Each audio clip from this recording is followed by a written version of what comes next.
What is going on, everybody? Welcome back to another Thursday recap show of NFL Turf Talk. We are live here, as always, on the DSM Twitter page. You can find us at DSM_media. Make sure to hit that follow button, as well as the DSM Turf Talk YouTube channel. You can find the link in the link tree in our bio on X. Make sure to subscribe, share it with your friends, family, any other football fans that you may know of. It is a humongous show today, man. Not only do we have a slate to break down from last week, but a big time Thursday night football matchup out on the West Coast in Seattle. NFC West, man. Seahawks, Seahawks, Rams, battling it out for seeding for that division. So it's a big and fun matchup to get into. I'm one half your host, Dylan Davis. To my right today, my faithful co-host, Scotty. My brother, happy Thursday. And yes, it is the best and only spot, the only correct spot to find your NFL content. So make sure to follow and subscribe as always. Yes, sir. What is it? Happy Thursday. Yeah, it's Thursday because we got Thursday night football. I'm losing track of my days here, but the podcast keeps me right. Happy Thursday, man. It was an eventful week 15. We'll obviously start by recapping that and then move into this big matchup. And you mentioned the NFC West, man. It's the Seahawks and the Rams right there. And then the 49ers there, they're like knocking on the back door. They're like, let me in. So we'll see what this looks like. If you were San Fran, who would you be rooting for tonight? Well, let's think about this. And they split with LA so far, right? San Fran, right? Yeah, I believe the 49ers split with the Rams so far this year. They also beat Seattle all the way back in week 1, and they play Seattle again. So I don't know, man. That's tough. What are we looking at here? 2-11-3 teams. If it's Seattle that wins, you have the opportunity to sweep them in week 18, which could play a factor compared to the Rams, where you already know you're 1-1. So I guess maybe Seattle. But I don't even know if that's the official tiebreaker. We go down this rabbit hole all the time. Right, at that point in time, is it going to be head to head? Is it divisional records, like all the way 1 through 4? Is it, common opponents? I don't know. I should know this probably, but normally when we get into the latter weeks, I kind of just wait and see what the analysts start to put out there as the clinching develops. Because the Rams, basically, if they lost this game to Seattle and then Seattle were to lose to the Niners, you said the Niners already beat Seattle, right? They beat them back in week 1 and they play them again. They split with the Rams. So what I'm saying is if it comes down, the Rams drop down by 1 game, San Fran and Seattle tie at the end of the year, but San Fran beat Seattle in week 18 for the tie, San Fran would be 2-0 against the Seahawks by that time at the end of the year. So I think they would have all tiebreakers, like they would have the division and they would have like division record. Right. Yeah, so I don't know. It'll be interesting to see how it plays out. Obviously, we got two powerhouses showing that. We'll get into that later, but what's your overall feeling? I guess a good starting point for the show, man. What's your overall feeling coming out of week 15? Not just as an Eagles fan, obviously, we know that, but just as an NFL viewer getting prepared for the postseason. What would be like one word to describe how you feel? More excitement than usual. So the word would be excitement, because obviously the Chiefs get eliminated last week, and you have the Mahomes torn ACL. That sucks, obviously, regardless. But they're done for the first time in his tenure. They will not be reaching the postseason. Buffalo is still at the 9 seed on the outside looking in. And you have all these new teams, these young quarterbacks, these exciting quarterbacks, the Drake Mays, the Josh Allens, obviously. CJ Stroud and that Texans offense have completely turned things around this season. That's just out in the AFC to look towards at that playoff picture. Come over to the NFC. Obviously, as an Eagles fan, it's going to be difficult, but that's what makes it more exciting, right? You have the Rams looking like, at times, the best team in the National Football League. You have Seattle, San Fran, Green Bay. All these divisions are super, super close, and that just makes a very exciting week 16, 17, 18 as we get down towards January here, where, red zone's on or whatever you're following, and, you're going over to this because if this team wins and this team loses, boom, this changes everything. So it's a different time in the NFL. It's not just the Mahomes versus Allen or the Mahomes versus this. There's kind of a, I don't want to say changing of the guard because they could be right back there next year, but Right. I would assume, well, hopefully not because we want the Eagles to repeat, but there's a large possibility you get something fresh in the Super Bowl, something different in the Super Bowl, and that's exciting as a football fan. Yeah, and I think to your point, that's largely coming from the AFC side. You look at the top teams in the AFC right now; they're all 4 division leaders or teams that we just really haven't seen get to that highest level of competition recently. So I do feel you there. There's some teams mixed in there that you just like. They have pasts, but they've played so well this season. It's like, how much do you take the past into account? I'm talking about the Chargers. I'm talking about the Jags right now, who are playing lights out, especially defensively. You had Trevor Lawrence maybe win a couple people a fantasy game last week with 5 tutties in that matchup. I think it was against the Jets. So there's a lot of or not a lot, but there's a few teams mixed in there that I just am very skeptical on. The Seahawks are another team with Sam Darnold leading the way. I'm skeptical, but I'm interested. Yeah, I'm interested to see, because Denver, even, man, like I've talked some shit about Denver. Obviously, they've stayed at number 1 for a while now with their winning streak, but they've been winning close games. They go out there against Green Bay, man. Bo Nix throws for 4 tutties, no interceptions. Like, if Bo Nix can look like that, the Broncos can definitely win the Super Bowl. But he just doesn't look like that all the time. That's the crazy part. But that's just one example, man. So I think, I'm trying to think of the right word for myself here. It's something around like lack of predictability. Yes. Something around that. I'll have to think on the right word as we get throughout the show. But yeah, I think to your point, the word exciting really fits the bill. But for sure, man. Where you want to start with week 15, brother? Well, so that if my attention is diverted this way, I am listening to the entire time. The reason I'm looking over here is because the starting point has to be the 21-point comeback in the AFC East last weekend between the Bills and the Patriots. And I'm just sitting here, and for the last couple of weeks, obviously you have Denver holding still at the top of the AFC as well, but it's kind of been, oh, well, it's the Patriots division. It's the Patriots division. It felt like there was too much to overcome from Buffalo, and now there's a game separating them. So what I was trying to see where the schedules between the two, I have those now, but I was trying to see the Bills week 16 rooting interest to see kind of what they would need tiebreaker wise to get that game back on New England, because now obviously they have split between those two. The Bills have one difficult game, that being the Eagles. They play the Browns, the Eagles at home, the Jets at home, and the Patriots play the Ravens on Sunday Night Football this week, which difficult, not difficult. We'll see, right, what version you get. The Ravens are fighting for their lives at this point. But then New England also gets the Jets and the Dolphins to end the year. So both teams play 2 bottom of the league teams, and then a difficult game in the Eagles and the Ravens. One game separates them now, so that has become a lot more interesting. But let's start there. Let me ask you what this comeback kind of means. Obviously, it's an acceptable loss if you're New England, right? It's not one you want to lose. You're up 3 scores in the first half in Foxborough. You can kind of stick the fork in their gut and kind of take legit control of this division heading towards the postseason. You don't want to lose this game. Right. But it's Josh Allen and the Bills fighting for their lives. It's an understandable loss.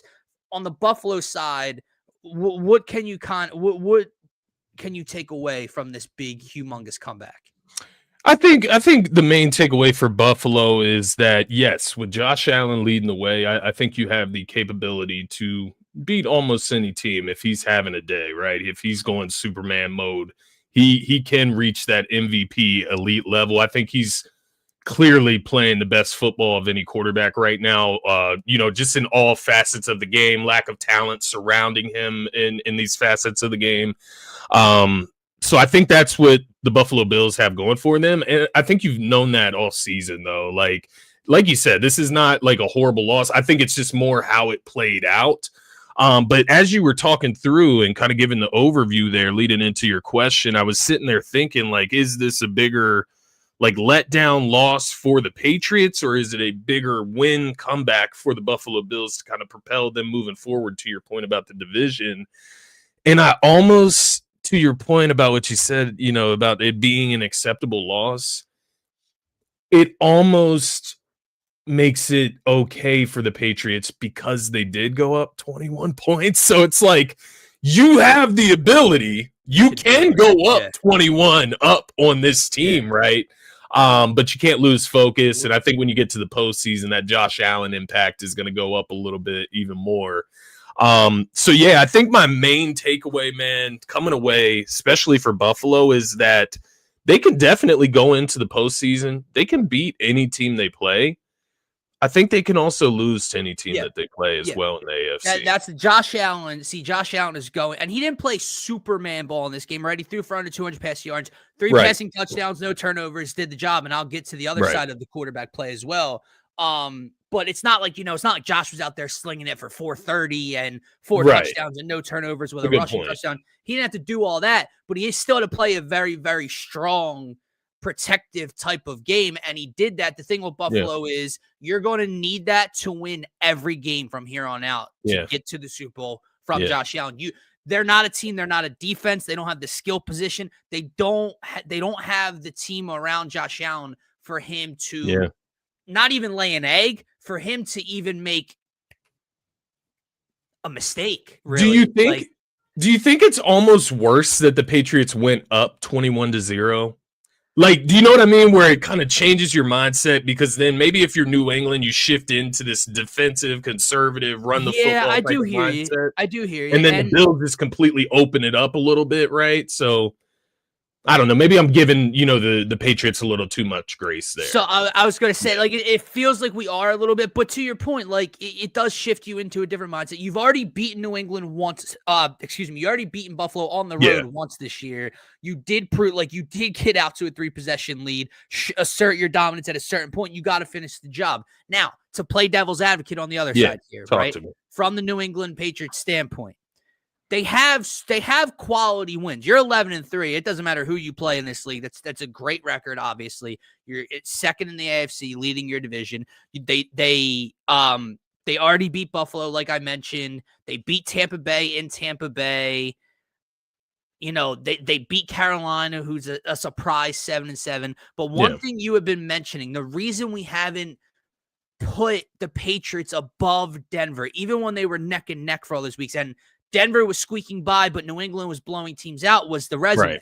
You're not playing anybody. You're not beating anybody. And I go and I look at this game. Not only do you blow the game, do you blow it at home? Drake May didn't play well. Yeah. Drake May threw 0 touchdown passes. His offense acquired over 260 yards on the ground for him. Yeah. 14 of 23, turned the ball over, and had a 62.8 rating. Now, the only reason I bring that up, and I'm not sitting here butchering Drake May. Yeah, he has had an MVP season. The kid is spectacular. But this is the closest thing we've seen Drake May have in playoff atmosphere. That's fair. And you asked me a couple weeks ago, no matter how great he was playing, the high level he was playing at, who would you trust in a playoff moment, in a game like that? And people are going to sit here and look at how great he's been playing. That shit changes, man. Like the intensity, everything changes. Yeah. And this was that type of level. You weren't in Buffalo. You had your crowd behind you. Yeah. Travion Henderson had 14 carries for $148. He did his part. Stevenson had 8.3 yards per carry. Yeah. Now, Drake ran 2 in, to his credit. I don't, obviously when we're Jalen Hurts fans, I'm not just going to look at passing numbers. But Drake May didn't play well, and his team at home blew a 21-point lead to a division rival with the division on the line. That's the closest thing we've seen to playoff action for the young kid, and he didn't thrive in it. Let's see kind of how he responds from here. And to your point, I think when we look at, what Josh Allen has to do for that Bills team to win, it's kind of similar in a sense with Drake May in New England. Now, you had Travion Henderson go off in this game. James Cook on the other side's been doing well for Buffalo as well. So I kind of just default those two out. They kind of cancel each other out in a sense. And then you start to look at the weapons. Like, yes, you got Stephon Diggs, but I mean, what is he at this point in his career? And it's a similar thing. That's why we were able to put Drake May in these early MVP conversations this season. Everybody up because he's lifting everybody around him, and he wasn't able to do that in this game. To your point. So it is interesting. And you brought up the game against Baltimore on Sunday night. That's a great barometer game for the Patriots, for us to look at and see what they really are, because that is such an easy spot to have a letdown moment. Go out there, lose to a Ravens team that needs to win and does have Lamar Jackson at the end of the day, Derrick Henry, so on and so forth, right? That would be a quality win. Is that in Baltimore or New England? Let me find out for you real quick. For their season, that would be a quality win at this point. It is in Baltimore. Yeah. So if you're wondering, I would give that quality. But you're wondering, the Ravens are opening up. Well, not opening up. It's almost the weekend now. But the Ravens are 3-point favorites right now. Interesting. So, shows what the books feel about the Patriots, right? Yeah. So it is a huge bounce back spot, especially, man, because like I said, you end up losing this one, you lose 2 in a row, things are tightening up, and I'm going to assume, don't get me wrong, we know that Cleveland defense is nice. I'm going to assume Josh Allen and the Bills take care of business against the Browns and Shedeur Sanders. Yeah. They play at 1 o'clock. They win that game. They're at 11 wins. You go into Baltimore on Sunday Night Football and lose that game, bang, it's 11-4, 11-4 with 2 games left to play. Now things really tighten up. Now, New England would have Miami and the Jets left, and the Bills would have the Eagles and then the Jets. So the Bills would have a bigger hurdle to jump over at that point. But now things really drastically changed. And then you're not talking about Drake May and Foxborough in January. You're talking about the kid having to go somewhere and win multiple games as a wild card team. And that changes the dynamic for this team for me. Yeah, no, I completely agree, man. Where do you want to go next? Fire starting point. I know I'm looking around. Let's jump to the other AFC battle. It means nothing really, obviously, but I do want to ask you, because you mentioned last week to me the comments made after the Cincinnati loss, and more comments were made this week. Something's got to be going on. I would assume, like, we're not going to dive into that aspect of him. Like, who knows what's going on behind closed? I don't know. Something deeper, I would assume, is going on with Joe Burrow for him to just have come back from the turf toe. They win the first game, lose the next 2. They were never a good team this year. And he's just suddenly lost the love for football, it seems like. Very unhappy after these losses. He turned the ball over twice. Again, I don't know how you go into Baltimore on Thanksgiving night and beat the Ravens and then get blanked at home against the same Ravens team 2 weeks later. 24-0. Ravens obviously needed it. They're still alive, but the Bengals 4-10 now. Stick a fork in them. But what the hell is going on with Joe Burrow? Yeah, it's a good point, man. And you saw Jamar Chase kind of come to his protection this week as well, saying how he kind of just needs to help him out, see what's going on over there. So that was interesting. I think that speaks to your point. It has to be something deeper than just football almost. Maybe it is the continued injury trajectory that he's on, or the trend that he's been on in his career. That would be annoying to come back and be in these holes all the time where you got to dig your team out of it. But to your point about Baltimore didn't even play like this otherworldly game either. No. Like Lamar Jackson didn't have a crazy game. I think Derrick Henry had he only had 11 carries. He had 100 yards rushing, but only had 11 carries in this game. So I'm quite frankly, I didn't tune into this game. I'm curious, what the hell happened. Yeah, I mean, by the looks of the numbers, the Ravens ran 36 plays on offense. Is that possible? Seriously? They had 2014 carries, and Lamar Jackson was 8 for 12 passing. He took 4 sacks, so 60. So they ran 40 plays. Did their defense? Oh, their defense did score. Okay, interesting. So that's what the numbers would tell me. So, yeah, I agree. I wasn't tuned into this game. Very odd. Jamar Chase obviously popped off. But, yeah, it's obviously football. It's sports. Things like this happen all the time. But I truly don't understand how 2 teams can line up across from each other 14 days prior to this. Once on the road, if you're the Bengals, primetime television, national television, go out there, perform high on offense, perform high on defense, win the game. And then at home 2 weeks later, you don't score a point. Yeah, it's not like laying it. I mean, they did lay an egg, I guess you could say, but I mean, it's like beyond that. Yeah, and then even last week, who'd they play last week? They played somebody, and I thought they maybe had a chance, and they ended up getting blown out of that one as well. So. Sorry, I clicked on the Bears by accident. Was it the Steelers? I think so. No, it was the Bills. The Bills. They had the lead and then lost to the Bills. Yeah. Gotcha. Yeah, that was the Josh Allen. He had like a 50-yard run. Like, why come? Like, I know that's the competitor in you, but you don't seem very competitive at this point in time, personally. So, like, why? I'm not saying rush back, but why come back? Why push yourself back when you're a 3-9 team or 3-8 team, whatever they were at that point? Why do that? If you are knowledgeable of what your defense is and the struggles your offensive line has, and you have 3 wins on the year, why push yourself to come back?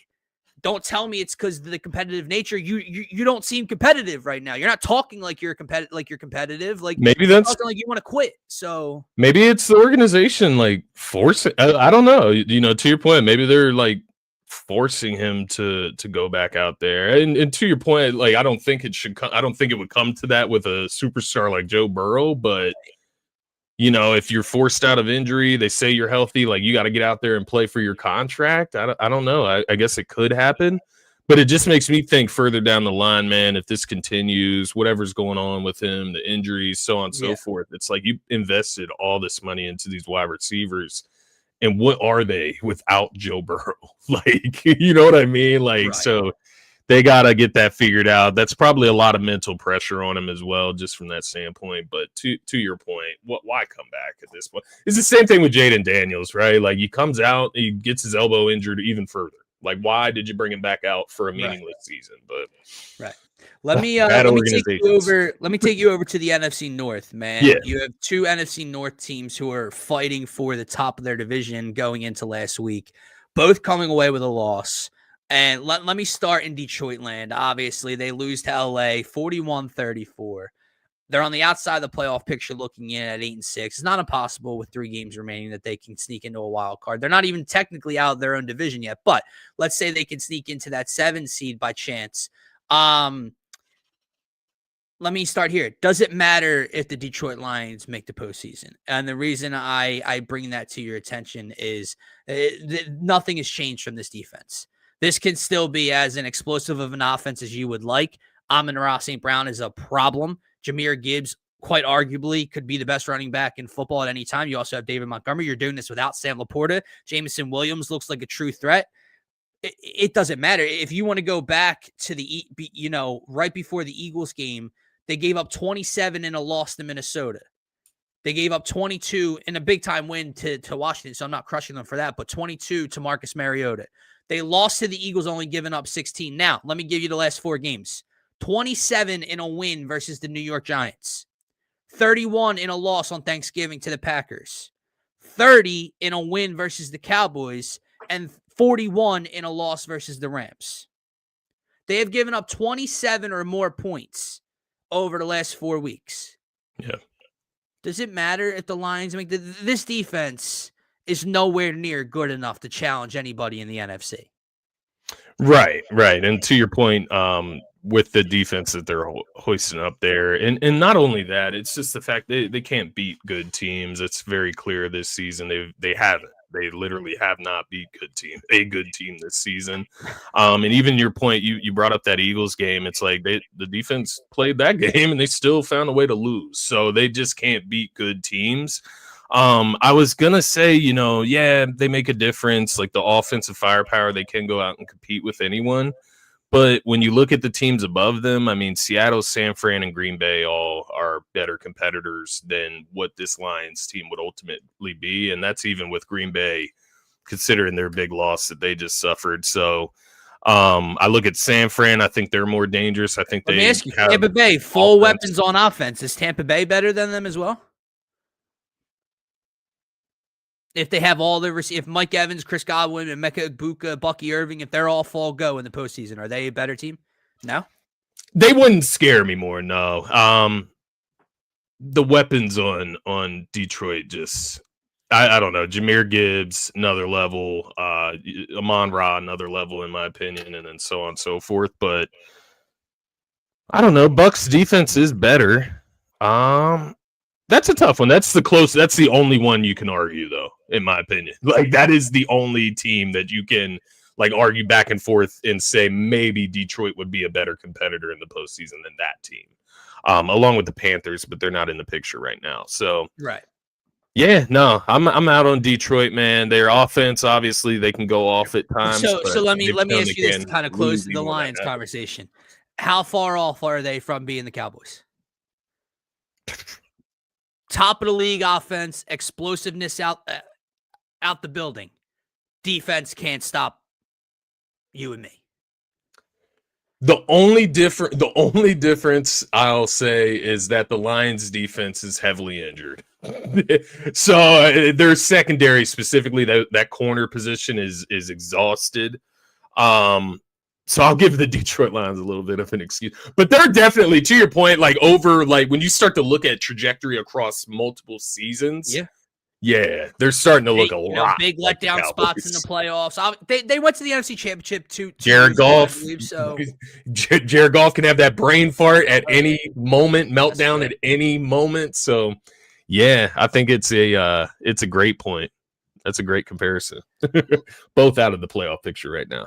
Let me take you to a team that is in the playoff picture in the same division, but coming off of a loss, and even more than just the loss on the field. Packers lose in Mile High, 34-26. Was an excellent game. Bo Nix was out of this world, like you mentioned. So credit to him, right? This was a big win for Denver. We can continue to kind of question Denver and some of the come-from-behind close wins they've had, but all in all, they've beaten the Eagles. They've beaten the Texans. Obviously, the Chiefs are out, but you beat Mahomes. They beat the Packers. The Broncos do now have a couple really quality wins on the season. Wins. Yeah. The Broncos, if I said that, for some reason I think you did. The Packers. Yeah. But regardless, 9-4-1, still in that wild card spot as of right now, and not too far behind the Bears. But Micah Parsons, man, done. Does it take how many points does it take off of Green Bay for you?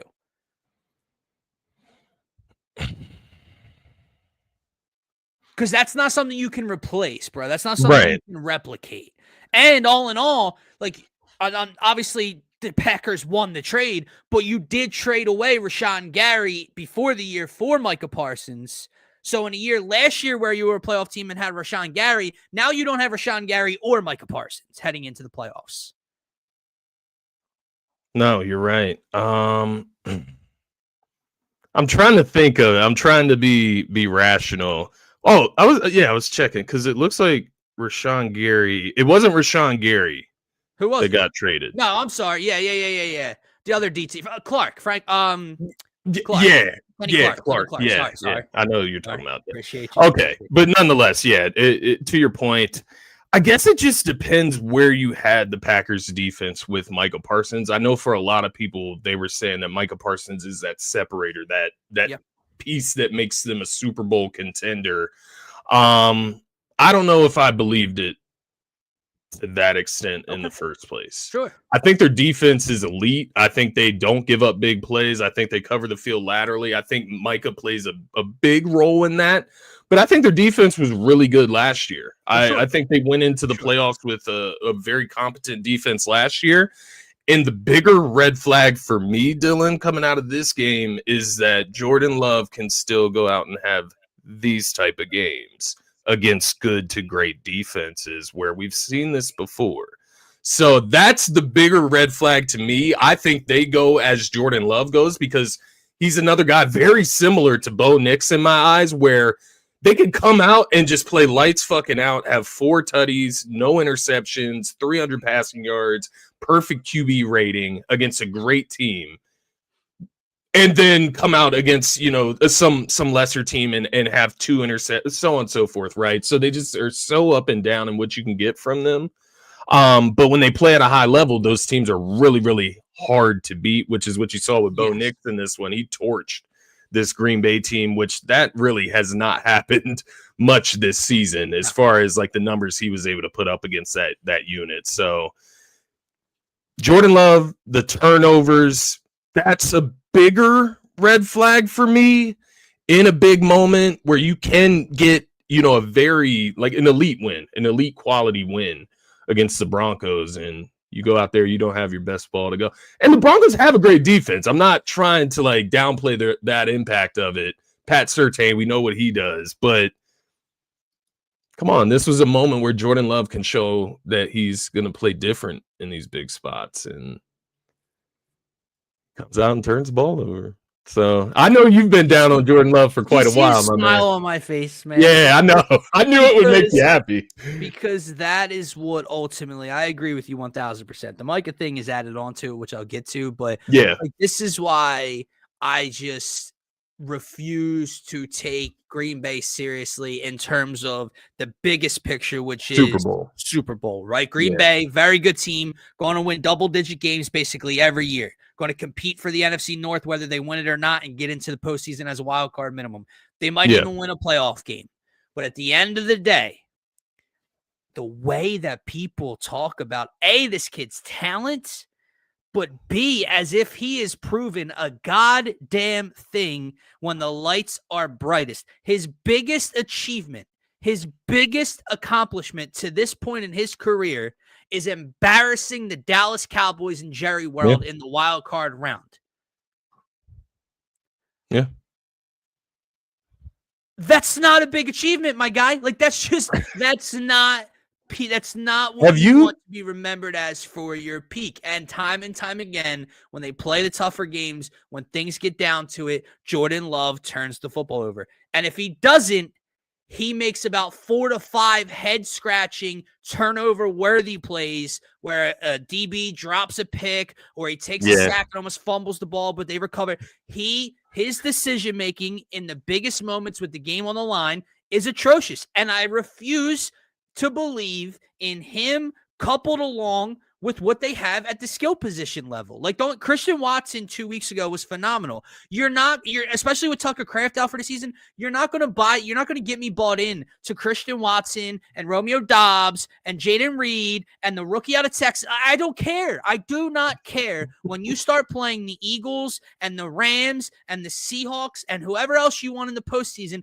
I'm not picking Green Bay. So that's that. Yeah. The Micah thing, what I was trying to get at was, they are still going to have a very good defense.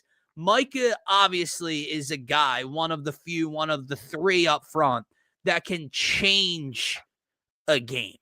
Yeah. That completely wreck a game. That can make 4 to 5 to 6 just third down stops or get to the quarterback, a turnover worthy play, whatever, that you lose, and you can't duplicate that. You can't find 3 guys that can fill that production on your defense right now. So that's what they're going to still be very stout. They're going to not really give up big plays like you mentioned before, but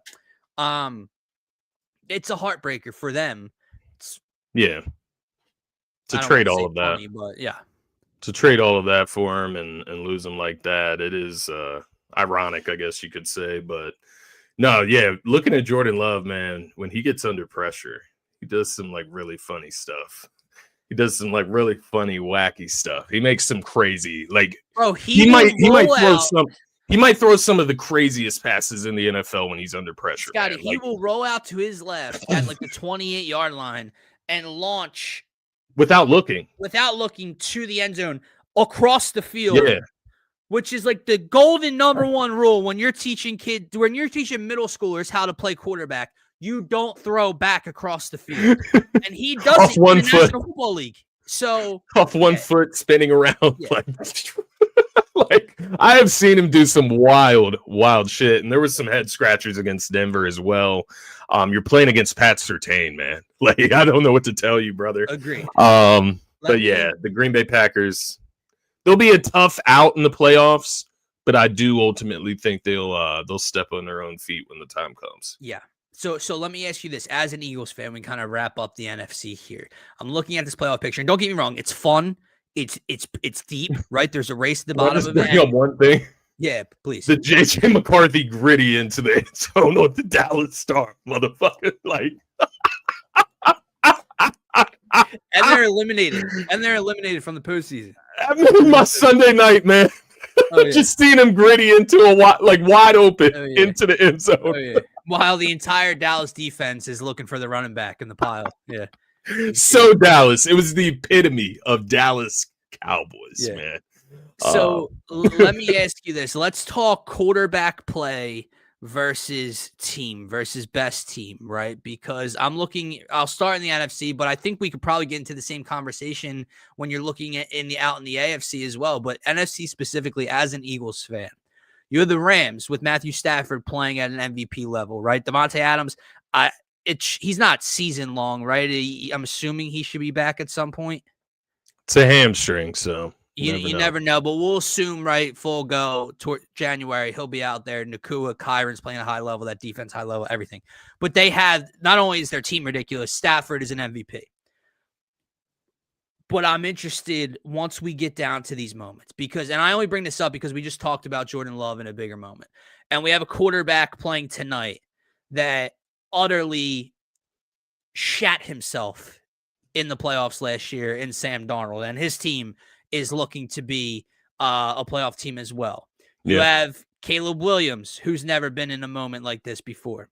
You have Jordan Love. You have Brock Purdy or Mac Jones. You have Jared Goff, who we just talked about.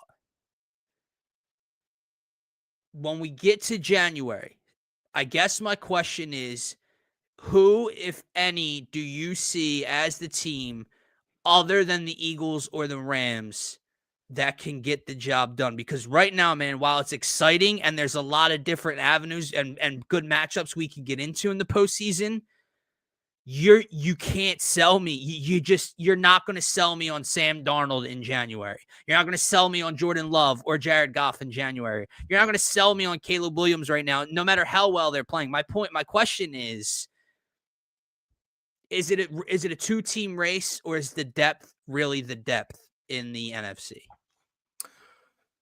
I get what you're getting at. Yeah, I think Jalen Hurts and Stafford, they kind of separate themselves in this conference as far as quarterbacks that you would ultimately trust in the postseason. I think the big equalizer is play caller. And I think when you look at the Bears, they have an elite play caller. When you look at the Niners, they have an elite play caller. Seattle, the best way for me to put it is that they are the best equipped that Sam Darnold has played with, that you can kind of hide him in a sense, like hide him from himself when it comes to those turnover prone type of games. Tonight's a big indicator, right? We can't see him go out there and throw 3+ interceptions against another great team again. Like, otherwise the proof is in the pudding. So this is a big performance tonight for me, but I do think when you look at their defense, it's a top 5 statistical defense in the NFL. They are dominant. You look at the run game with Charbonnet, Walker, they are able to get the run game going. You got this wide receiver in JSN that is kind of unstoppable with the way that they have incorporated him into the offense and his route running ability and overall skill set. So he has like an operable weapon. And, you know, I think of this in my head. I'm comparing it to like the Vikings of last year and what they had. It is kind of similar. I think Seattle has a little bit more stability around him this season with the run game and defense. But no, I do feel you. I think when I'm thinking about the Eagles specifically, it's just that equalizer of what if we just come out and call a shitty ass game in the postseason, man. Sure. And, you know, I don't know. I think that's the equalizer for me is Kevin Patullo and the offense and how it's looked and like looked better against the Raiders, but it's the Raiders and we still need to see it. It did look better. Moves. It did look more creative against the Chargers. Our quarterback just turned the ball over and I mean, shat his pants that night as well. But no, I agree with you. I think Seattle is the team of these teams that is the most complete. What about San Fran, man? Are we like San? Because San Fran used to be our rivals, yes. Right? In the NFC, yeah. They were our rivals for like 2 or 3 seasons, maybe. Yeah. I said it to you weeks ago. I said it in the middle of the season. Shout out Terry. Kyle Shanahan to me should be the coach of the year. Like, I know there's going to be another team. There's not going to be another guy that wins it because his record is better and whatever the case may be. Yeah. What Kyle Shanahan has been dealt this year, personnel-wise, to start the year, and then all the injuries at every key position, man. And they're a 10-4 football team competing for the division in the toughest division of the year this year. It's so super impressive. But at the end of the day, when we do get to one and done, line that shit up territory, I can't take the coaching of the system. I can't, like, at the end of the day, if you're going to tell me the Eagles or you're going to tell me Stafford and the Rams, you're not going to sell me on Brock Purdy and Ricky Pearsall and the defense that's just been pieced together by Robert Saleh to compete with these types of teams. The talent, pound for pound, is just not going to be enough at that point. Don't go that far, Terry. I don't know, man. I'm bullish. I'm bullish on the 49er. It is the play calling. It's the system. It's CMC. Just that game breaker ability. Kittle's back. The defense is beat up. They've hung in there with Robert Saleh. I don't know, man. I do feel you. I do feel you. I guess it's where the Eagles are right now. I'm speaking from Eagles fan perspective. The Rams, sure. I think the Rams, yes. Like they are operating on all cylinders. I think their offense obviously playing at a high level. Matthew Stafford, MVP, Sean McVay, you know what kind of play designer he is. So I think the Rams, yes. The Eagles, I gotta see some more, man. They brought me down. They brought me down back down to earth. I am shocked. That 3-game losing streak, man. I'm not saying I would pick the Eagles to lose to the 49ers. I'm just saying it's not out of this world for the Niners to beat the Eagles. Terry, don't you start or I'll leak those photos of us dancing that I don't have. If you could lose to the Cowboys, right? Like you can lose to the Niners. Like I get it. Playoffs is different. I hope that we go to another level, specifically the offense. Yeah, I'm a little surprised by you, bro. I'm a little surprised. I thought when we spoke on Tuesday after the win, I know it's the Raiders, but I thought I had your spirits high. They are. They're higher. The defense can compete with anyone. That'll keep them in every single game. I do truly believe that. I think Jalen Hurts, he's not going to have a 5-turnover type of game. He's not going to have a 3-turnover game in the postseason. So it's not going to be that you'll beat us that way. It's just if we can have games like the Packers and Lions where this shit is just nail-bitingly close and it's a defensive warfare, if we're going to put a 16, 13 point, then we can lose for sure. You know what I mean? Like that's I can't get that shit out of my head. I'm not even coming at your Eagles question marks. I'm just surprised that the team that you threw my way as like the team that you're like, oh, the Rams, sure, but this team, like, don't get me wrong, what they're doing. And again, this is credit to Kyle Shanahan. No, I'm saying the Rams. I'm saying the Rams compared to the Eagles. Right. No, but before that, you when you were like, oh, what about the Niners? And then you were like, you mentioned kind of if you went against them, how things would be. I'm not saying I would rather go against the Rams than the Niners. I was just saying the Rams, I think, are in a different class than the Eagles right now. Okay. All right. Yeah. That's all I'm saying. But I'm just looking at this. I'm looking at this San Fran defense.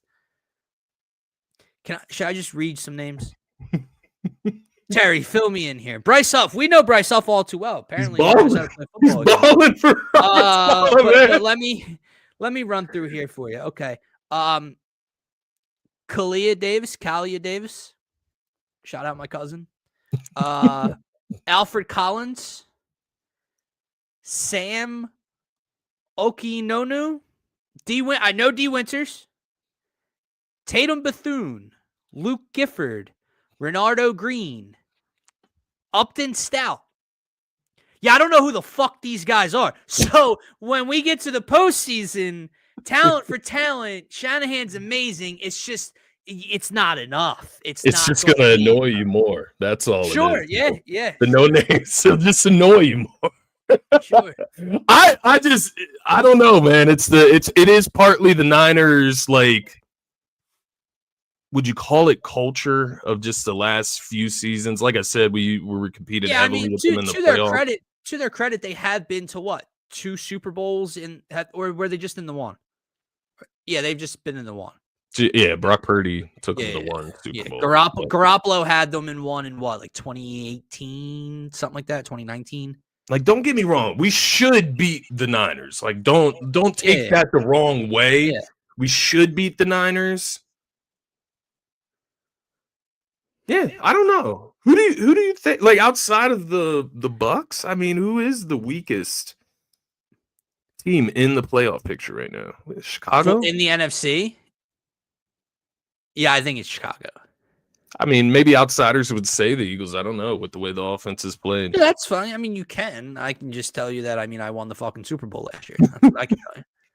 So when you're gonna ask me, like, oh, well, what makes you think? I don't know. The hardware on my quarterback's finger. What does Caleb Williams have? What does Baker Mayfield have? What does Sam Darnold have? What does Brock Purdy have? What does Jordan Love have? What does Jared Goff have? Nothing. Not a single shred of it. And it doesn't. And obviously, that's not like that is not just the definitive drawing line. I'm just saying when people come out and say, well, what, the way the Eagles are playing, what have you? Because my eyeballs saw them do it at the highest level. My eyeballs have never seen some of these guys do it at the highest level. So yeah, I think it's a 2-team race in the NFC. But like I said, as a football fan, in the earlier rounds, it is exciting. It's kind of, you know what it is, man? It's kind of like March Madness for me, where in a wild card round or a divisional round, I wouldn't mind seeing a slight upset. The playoffs in the football obviously is a lot different. You don't have the talent gap's not crazy for Cinderella, all that stuff. But when you get to the Elite Eight, Scotty, right? We all love a Cinderella run. We all love upsets, right? 13 beats a 4, hell, 15 beats a 2. Can I ask you a question? Who would you rather see Final Four weekend? That 2 seed or the 15 seed? Yeah, no, I know. Right. I see what you're getting at. When we get to Championship Sunday, would I rather see Matthew Stafford and the Eagles battling it out again? Or would I rather see Sam Darnold versus Brock Purdy in the NFC Championship? Or in the AFC, would I rather see Josh Allen versus anybody, because they all are younger quarterbacks, or would I rather see Bo Nix versus Trevor Lawrence? Wildcard weekend, you want to throw the underdog wins? Sure, man. Sure. But I don't care I'm not that guy. Like, everyone, don't get me wrong. After a while, you hate the big guys, right? You hate Brady, you hate Mahomes, you hate it all. You hate the dynasties. I was always a believer, and if my team's not in it, I want to see the best of the best quarterbacks battling it out, right? I want to see Rodgers and Big Ben. I want to see Brady and Manning. I want to see Mahomes and Rodgers, whatever the case may be. I don't need to see Brock Purdy versus Bo Nix in the Super Bowl. I don't care for it.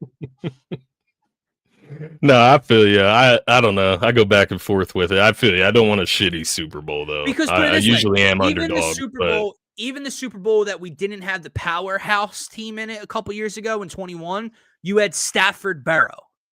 Yeah. That was still awesome. Those offenses were awesome. Cooper Kupp, Jamar Chase, that was still really good.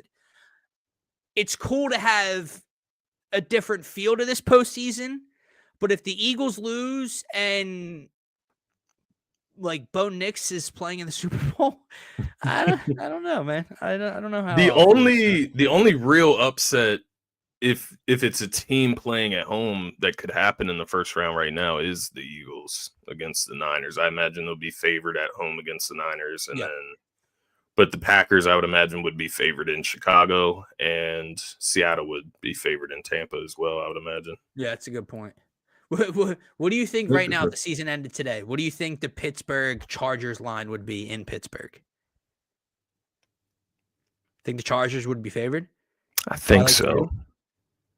I think so. I think Seattle would be favored in Tampa Bay in that 4-5 matchup. Yeah. Let me ask you a question. Would Green Bay be favored over Chicago? Yeah, I think so. I mean, they play this weekend, so I mean, if Green Bay sweeps them, then definitely. But yeah, I think even if they split, I think it still could lean that way. And once you get to the postseason, just experience. So that is the opposite, right? I know we're about to get to the Thursday night matchup and wrap up here, but that is to where I'm saying, there's not the heavy hitting quarterbacks or the household names maybe that we're totally used to, right? You're gonna have Mahomes and Lamar and Burrow all out of it in the AFC and whatever in the NFC. The 7 seed has become just nonsense since the wild card expanded in the past, and now the 7 seed could be deemed a favorite in the first round. So that's cool. You know what I mean? That's different than in years past where you're not getting a blowout in the 2-7. Even the Texans, on the road against New England. That's a great game. Yeah, the way the Texans defense playing, they're going to keep them in most games. Yep. So I don't know. So that does bring the competitiveness is tighter, but yeah, maybe I'm just a hater, man. Maybe I'm just a hater on some of these guys. You got to let the new blood in, Dylan. You got to let it in. It's here. It's this postseason. I think it's Stafford. You got Allen in the postseason picture that you named already. If you want to include Justin Herbert, but he's made the playoffs once? Right. No, I do agree with you. The new blood is here in the sense of the number of teams, but it is just going to be funny when it's us or the Rams versus Josh Allen, and it's it's Hurts versus Allen or Stafford versus Allen. Yeah, yes. Because Buffalo, they would play Jacksonville weekend 1, which I would take Buffalo. We'll see, man. We'll see how it plays out. Let's take a look at this Thursday night game. 2 11-3 teams in Seattle. Funny enough, right? I'm on ESPN.com. The Seahawks are a 1.5-point favorite against the Rams, right? But the matchup predictor, according to ESPN Analytics, is giving Seattle only a 46.8% chance to win the game. The Rams 52.8%. So while you are sitting here giving them a -1.5 line, the analytics are saying and suggesting otherwise. Let's start here, man. The quarterback play. Sam Darnold in that loss to the Rams a few weeks ago. Extremely close game. What did you say it was to me earlier? 21-19, right? Yeah. Okay, 21-19. Sam Darnold threw 4 interceptions. Yeah. Maybe let's not turn the football over like that, Samuel. Or, you know what I mean? Maybe. Yeah, I think he did it against the Texans on Monday Night Football as well. Where they ended up, the Seahawks won, but would have won by 25 if he didn't throw 4 or 5 interceptions. He cannot afford to have one of those games. For your and my bet that we're going to give out, maybe it's better if he does. Maybe it gives short fields. Maybe it turns into quick points. I don't know.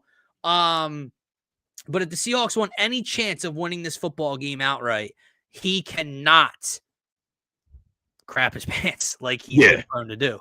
No, I completely agree. And I think to your point about the line, I guess it kind of makes, because what is that saying? It's 2.5 is given when you're at home or something. And so anything above that or below that is so basically the Rams are kind of favored on the road. I don't know, man. If you're a Rams better, this would be a nice spot to obviously lay money line. I'm a little too skeptical either way. I just have this weird feeling. I'll throw it out there. I have the weird feeling Seattle's going to win tonight at home, just make the division that much trickier, throw a little wrinkle into the Rams perfect season so far. And I do wonder, man, Devontae Adams, the hamstring injury, how much does that really impact? Who's their next receiver up after Adams? Name him. I used to know, but is it Tutu Atwell still? Or no? He is one of them for sure. That's the only one that I would name, to be fair. So I think they have a guy named Whittington or something like that. Whittington's still there. As of right now, in the starter line, they have Puka, Adams, Konata, Mumpfield on ESPN, and then you have Tutu Atwell second, Jordan Whittington second, and Xavier Smith is second. So, no, I hear you. To be fair, Matthew Stafford gets 4th-string tight ends involved in the passing game, so it may not matter. It's Stafford. It's still Puka. It's still Kyron. They will, I think, find a way to I do. I think so too, man. But yeah, I think you hit the nail on the head. Darnold can't play like he did last time. It's pretty simple from that standpoint. And it'll be interesting to see if the Seahawks defense can ultimately hold the Rams down the way they did in that first matchup. To throw 4 interceptions and only give up 21 points is actually wild. So we'll see what they can do. I'm hoping that they can't stop that offense, and I'm hoping the other way is the same way around. I'm hoping the Rams. Why is that, Scotty? Why is that? Because we got a best bet of total over in the game, 42.5 points. It was at minus 112. I know it's moved around a little bit. Is it still 42.5? 42.5 is minus 110 on Fanatics right minus now. 110. So it's staying pretty much in the same range there. If you can afford to, eat a little bit of juice, you can take the 41, right? 41.5. I wouldn't mind that. I'm always down to eat a little bit of juice, but I do like this game to go over 42.5, hit the 43 plus mark. I just think when you look at the Rams, just look at what they've scored their last few games, man. Like, if they don't come out and score 20 plus points tonight, this shit is fake. And to the point of that, I hope the Rams come out early. I hope they can get on the board early and not let Seattle fall into that run game, protect Darnold, and rely and lean on their defense. I don't want to see them fall into that. So let's get some points on the board early. Yeah, and funny enough, man, I had alted to the 41 earlier, and of course, I got it at minus 135, but it moved to minus 125 now. But the game line didn't move. Like, this is what I don't understand about sports books. Like, so when I altered to 41, the line was 42.5. The line's still 42.5, but the alt lines went the opposite way of my value. Just to piss you off to me, but whatever. We'll see. But yeah, no, guys, I see that there's about 70 people in here right now. I know most of you are watching over on Twitter or X. So do us a favor, do yourself a favor. If you do want to hang out with us and be interactive throughout any of our live streams, make sure to subscribe to the YouTube channel. We can only see your thoughts and comments from there. This is the Turf Talk YouTube channel, obviously, excuse me. We'll be live tomorrow afternoon on the DSM Philly YouTube channel, talking Sixers, Eagles, and Phillies. And then as well as the Scotty Talks NBA YouTube channel. You can find all of them in the link tree in our bio. So again, subscribe. Terry, everyone else, we appreciate each and every one of you. For myself, for Scotty, have a great rest of your Thursday, and we will talk to you guys tomorrow. Peace out. Peace, everybody. Hit the subscribe button.